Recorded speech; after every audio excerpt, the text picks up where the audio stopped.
बादली कन्या विद्यालय में बच्चों को बताया संतुलित आहार, व्यायाम, समय पाबंदी और अनुशासन के बारे में। बच्चों के सर्वांगीण विकास को लेकर हुआ कार्यक्रम का आयोजन। राजकीय कन्या वरिष्ठ माध्यमिक विद्यालय बादली में पढ़ाई के साथ साथ बच्चों के सर्वांगीण विकास की तरफ ध्यान देते हुए प्रत्येक शनिवार को विद्यालय में किसी न किसी विषय को लेकर बच्चों को उनके आगामी जीवन में आगे बढ़ने के लिए प्रेरित किया जाता है, उन्हें प्रेरणा दी जाती है। पढ़ाई के साथ साथ अन्य विषयों पर ध्यान देने के लिए भी उन्हें जागरूक किया जाता है। इसी कड़ी में स्कूल प्रांगण में एक कार्यक्रम का आयोजन किया गया।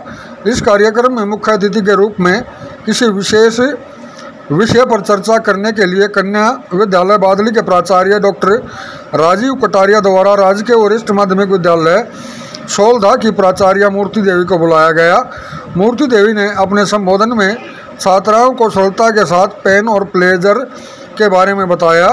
उन्होंने कहा कि क्षणिक सुख के लिए प्लेजर की ओर भागना। उन्होंने बच्चों को कहा कि पढ़ाई पेन देती है, लेकिन मोबाइल पर टाइम स्पेंड करना प्लेजर देता है। क्षणिक सुख के लिए जीवन में गलत आदतों को अपनाकर कई बार जीवन को बच्चे बर्बाद कर लेते हैं। इसके लिए मुख्य वक्ता मूर्ति देवी ने जीवन में अनिवार्य 4 चीज़ों पर प्रकाश डाला।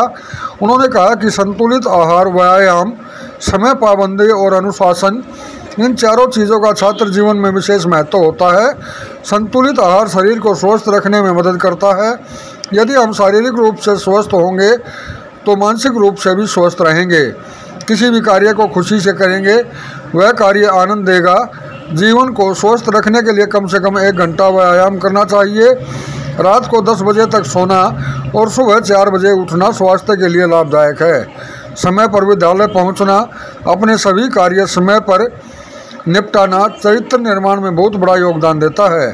उन्होंने छात्राओं से कहा कि हमें अनुशासन में रहना सीखना चाहिए।